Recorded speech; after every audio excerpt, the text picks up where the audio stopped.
एक दिन आजाद इलाहाबाद के अल्फ्रेड पार्क में सुखदेव से बात कर रहे थे। उसी समय एक देशद्रोही ने पुलिस को खबर दे दी।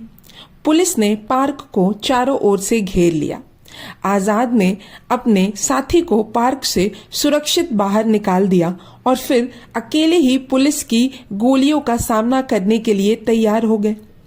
एक वृक्ष की आड़ से आजाद ने पुलिस पर गोलियां दागनी शुरू की। आजाद ने पुलिस के अनेक सिपाहियों को धराशायी किया, जबकि आजाद को 4 गोलियां लग चुकी थी। पुलिस उन्हें जिंदा पकड़ना चाहती थी, लेकिन आजाद ने प्रतिज्ञा की थी कि वे कभी पुलिस की पकड़ में नहीं आएंगे। अब आजाद के पास अंतिम गोली बची, तो उन्होंने अपनी प्रतिज्ञा पूरी करने के लिए वह गोली पुलिस पर ना चलाकर खुद अपनी कनपट्टी पर मार ली और इस प्रकार 27 फरवरी 1931 को प्रातः 10:30 बजे भारत माता के इस महान सपूत ने अपने प्राणों का बलिदान दे दिया। अल्फ्रेड पार्क को आज आजाद पार्क के नाम से संबोधित किया जाता है।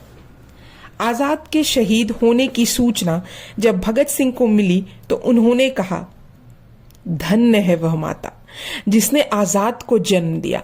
चलो भाई, तुम चले गए और हम भी आपके पीछे पीछे आते हैं, लेकिन आज मुझे ईर्ष्या है तुमसे कि आप मुझसे पहले शहीद क्यों हो गए। यह गौरव तो मुझे मिलना चाहिए था। भगत सिंह और उनके 2 अन्य साथियों ने तय कर लिया था कि हंसते हंसते फांसी लगवा लेंगे और फिर अमर शहीद राम प्रसाद बिस्मिल की गीत मेरा रंग दे बसंती चोला को गाते हुए तीनों फांसी के तख्ते पर चढ़कर अमर शहीद हो ही गए। इन तीनों अमर शहीदों की लाशें उनके परिजनों को ना देते हुए सीधे गाड़ी में डालकर सतलज के किनारे जला दी गई। इनकलाब जिंदाबाद का नारा देने वाले भगत सिंह ने फांसी से पूर्व अपने छोटे भाई को एक पत्र लिखा था। आंखों में आंसू मत लाना, हम भारत माँ के बेटे नश्वर शरीर से मोह नहीं करते। पत्र के अंत में उसने लिखा, खुश रहो अहले वतन, हम तो सफर करते हैं। भगत सिंह की फांसी के बाद सारा देश शोक के माहौल में डूब गया था और विदेशी अखबारों ने भी अंग्रेजों के इस कार्य की आलोचना की थी।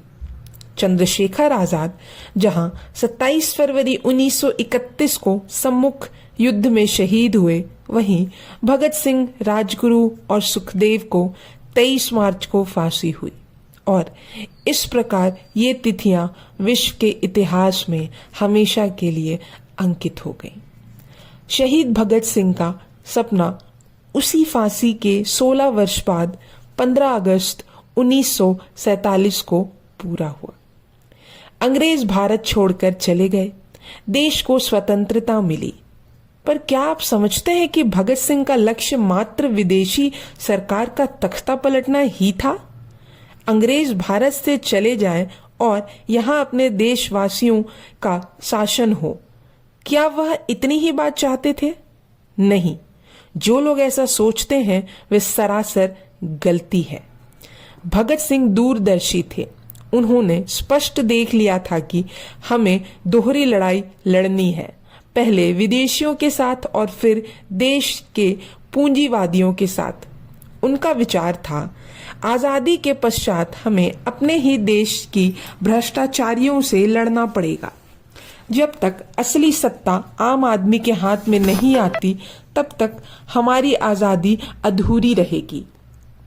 भगत सिंह चाहते थे अंग्रेजों की साम्राज्यवादी शक्ति को यह बता देना कि हिंदुस्तानियों पर कितने ही अत्याचार कर लो, इस देश को तुम्हें आजाद करना ही पड़ेगा। वे यह बताना चाहते थे कि इस देश के युवक किस मिट्टी के बने हैं, कितने बहादुर हैं, कितने सहनशील और अपनी धुन के कितने पक्के हैं। चट्टानों भी उनका मार्ग नहीं रोक सकती, उफनते सागर भी उनकी हिम्मत को परस्त नहीं कर सकते। वे जब जिद पर आते हैं तो वही होता है जो वे करना चाहते हैं। वे चाहते थे कि देश से साम्राज्यवाद तथा सामंतवाद का पूरी तरह खात्मा, जिससे मेहनतकश और साधन रहित व्यक्तियों को खुलकर जीने का अधिकार मिल सके, उनके साथ न्याय हो और वे जीवन की उन खुशियों को प्राप्त कर सकें जिन पर उनका भी उतना ही हक है जितना कथित संपन्न वह अमीरों का है। उनके मित्र जयदेव ने एक बार पूछा था, जीवन की सफलता का तुम्हारा मापदंड क्या है? भगत सिंह ने कहा, अपना जीवन देकर भी मैं देश के कोने कोने में क्रांति की आवाज उठा सकता तो समझूंगा कि मुझे अपने जीवन का पूरा पूरा मूल्य मिल गया है।